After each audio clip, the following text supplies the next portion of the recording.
পেশেন্টরা একটা জিনিস চান, সেটা হচ্ছে একদম আইডিয়াল সিচুয়েশন, যে আমি ওষুধ দিয়ে সারিয়ে দেব, আমার কোনো অপারেশন লাগবে না, আমার এন্ডোমেট্রিওটিক সিস্ট বা চকলেট সিস্ট আর হবে না, এবং আমি ন্যাচারালি কনসিভ করব।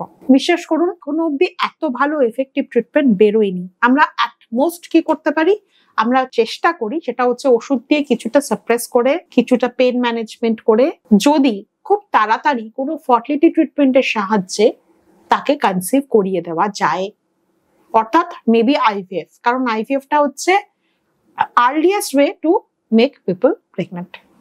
কারণ আপনারা জানেন, বার্ড সাইকেল সাকসেস রেট যদি ভাবেন প্রেগনেন্সি আসার, মোটামুটি এক বছর পরে 5 to 10% হচ্ছে বাই মেডিসিন, 10 to 15% বা অ্যাট ম্যাক্স 20% হচ্ছে ইন্ট্রাইউটেরাইন ইনসেমিনেশন বা আইইউআই তে।